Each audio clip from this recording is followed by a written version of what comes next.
তেতিয়া মই তেখেতৰ ঘৰত খবৰ ল'বৰ গৈছিলোঁ। বহুত ফলহা বস্তু নিছিলোঁ, পাণ তামোল নি মই সহায় কৰিছিলোঁ। কিন্তু সেইগৰাকী নাৰীয়ে কি কাৰণে মোৰ ল'ৰা দুটা মূৰটো খাব বিচাৰিছে? তাই ডাইনী নে? তাই যখিনী নে?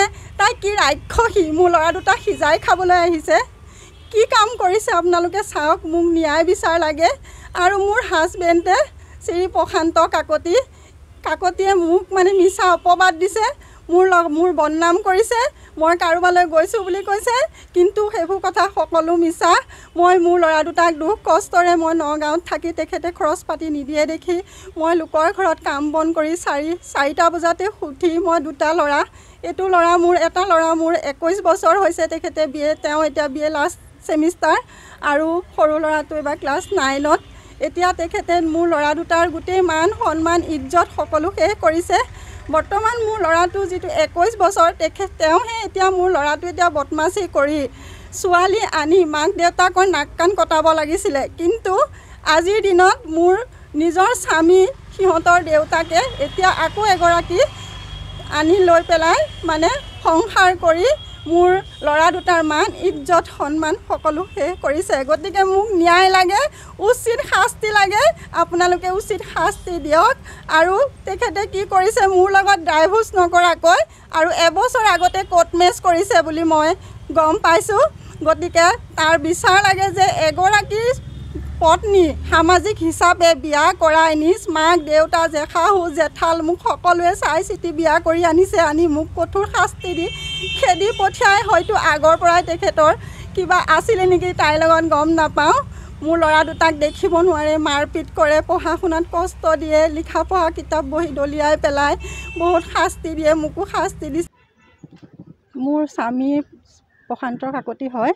তেখেতে মোক আজি 5 বছৰ আগৰ পৰা মোক তেখেতে বহুত জ্বালা যন্ত্ৰণা দিয়ে। যৌতুকৰ নামত মোক শাস্তি দিয়ে। মোক কয় মাহঁতৰ ঘৰৰ পৰা মই টকা পইচা আনি দিব লাগে।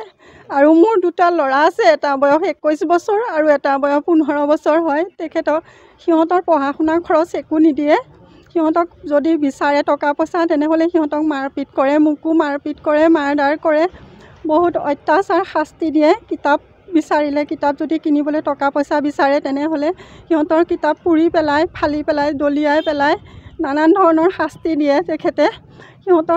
তেখেতৰ শাস্তিত মই থাকিব নোৱাৰি আজি 3 বছৰ আগতে মই ঘৰৰ পৰা গৈ মই ভাড়াঘৰত থাকি মই ল'ৰা দুটা লোকৰ ঘৰত কাম বন কৰি মই ল'ৰা দুটা যেনে তেনে পঢ়াই, ল'ৰাটো এতিয়া BA লাষ্ট ছেমিষ্টাৰ পাইছে, সেই ডাঙৰ ল'ৰাটো, আৰু সৰু ল'ৰাটো মোৰ এবাৰ ক্লাছ 9ত পঢ়ে। তেখেতে এতিয়া আকৌ এগৰাকী ছোৱালী বিয়া কৰাইছে। আজি 1 মাহ হৈছে, মই কথাটো গম নাপাওঁ। মই ল'ৰা দুটাৰ লগতে সদায় ব্যস্ত হৈ থাকোঁ। কেনেকৈ সিহঁতক মানুহ কৰিব পাৰোঁ সেইটো চিন্তা কৰোঁ। আৰু মোৰ ল'ৰা দুটাক একদম নিথৰুৱা কৰি পেলাইছে। মোৰ যিমান সা সম্পত্তি আছিলে, মোৰ শহুৰৰ সম্পত্তি মাটি বাৰী সকলো বিক্ৰী কৰি এফালৰ পৰা ধ্বংস কৰি নি আছে। মোৰ ল'ৰা দুটা নিথৰুৱা কৰি পেলাইছে। মোৰ ল'ৰা দুটা থাকিবৰ কাৰণে ঠাই নাইকিয়া কৰি পেলাইছে। নতুনকৈ আকৌ এগৰাকী বিবাহ কৰিছে, মই গম পাইছোঁ। মোৰ ল'ৰা দুটালৈ ফোন কৰি মানুহে কৈ আছে যে তোমাৰ দেউতাৰে ছোৱালী পলুৱাই নিছে। মোৰ ল'ৰা দুটাৰ মান সন্মান সকলো শেষ কৰিছে। ধিঙৰ পৰা সকলোৱে ফোন কৰি কৈ আছে যে তোৰ দেউতাৰে ছোৱালী পলুৱাই নিছে। সিহঁতৰ আজি 1 মাহ দিন সিহঁতে একো খোৱা নাই, কান্দি কাটি সকলোৱে অৱস্থা বেয়া হৈ গৈছে। সেইকাৰণে মোক ন্যায় লাগে। মই শাস্তি দিবৰ কাৰণে মই ন্যায় বিচাৰি আহিছোঁ। মই আজি থানাত এজাহাৰ দিছোঁহি। মোৰ ল'ৰা দুটাক যাতে ন্যায় দিয়ে, মোৰ ল'ৰা দুটা থাকিবৰ কাৰণে যাতে সম্পত্তিখিনি পিতৃ সম্পত্তি হিচাপে অকণমান ঠাই দিয়ে। আৰু ল'ৰাটোৱে ছোৱালী আনিব লাগেনে? নাই, দেউতাকে ছোৱালী আনি ল'ৰা দুটাৰ মান সন্মানত আঘাত দিব লাগে। আপোনালোকে সকলোৱে ন্যায় বিচাৰ লাগে। মোৰ উচিত শাস্তি দিব লাগে। মোৰ হাজবেণ্ড এজন BJP কৰ্মী বুলি নিজকে বহাই কৈ ফুৰে। এতিয়া ল'ৰা দুটাৰ কাৰণে একো সম্পত্তি নাৰাখি বেছি তিৰোতাৰ বেলেগ ছোৱালীৰ লগত ঘূৰি সকলো ধ্বংস কৰি পেলাইছে। মোক ন্যায় লাগে। 5 বছৰ আগতে যেতিয়া মই পঢ়ি আছিলোঁ, তেতিয়া আপোনাৰ এডমিশ্যনৰ নামত বা ফৰ্ম ফিল আপৰ নামত যদি পইচা খোজোঁ, পঢ়িব নালাগে, কিতাপ চিতাপ জ্বলাই পেলাই দিম, 5 টকাৰ কাৰণে কয় জ্বলাই দিম, তহঁতক একো দৰকাৰ নাই এনেকৈ বুলি কয়। আৰু যেতিয়া মায়ে আৰু মই আৰু ভাইটি নগাঁৱলৈ ওলাই গৈছোঁ পঢ়িবৰ কাৰণে, বা কষ্ট কৰি মোক পঢ়াইছে ইমানখিনি, মই এতিয়া BA 6th চেমিষ্টাৰত পঢ়োঁ।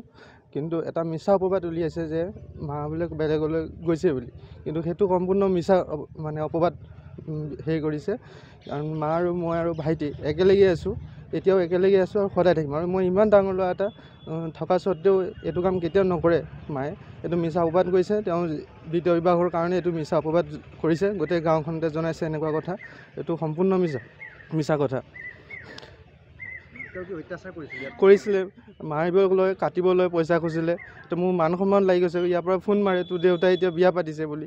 এইটো ভাল কাম কৰা নাইকিয়া, এইটো বহুত বেয়া কাম কৰিছে। কিন্তু ভাইটিকো মাৰিবলৈ চিপাং দি দাখন লৈ থৈ দাখন দি কাটিব বিচাৰে, কিবা এটা খুজিলে, পইচা এটা খুজিলে, আৰু কয় যৌতুক লাগে। যৌতুকৰ পৰা মাক কয় ককাৰ ঘৰৰ পৰা পইচা আন, টকা আন, ঘৰ তহঁতে চল তেনেকৈ। এতিয়া কেনেকৈ কি কৰিম কওক, আপোনালোকৰ ওচৰতে আহিছোঁ, আপোনালোকে কিবা সুবিধাই কৰি দিয়ক। হয়, এজন BJP নেতা হয়, BJPৰ লগতে থাকে তেওঁ এইটো কি বুলি আপোনালোকক কৈ মইতো বুজাব নোৱাৰোঁ। উপায়হীন হৈ পেলাই মাৰ লগত মই নগাঁও যাবলগীয়া হৈছে, আৰু মই তাত পঢ়ি আছোঁ এতিয়াও। কিন্তু এতিয়া কথাটো শুনি এতিয়া মোৰ মান ইজ্জত গুচি গৈছে।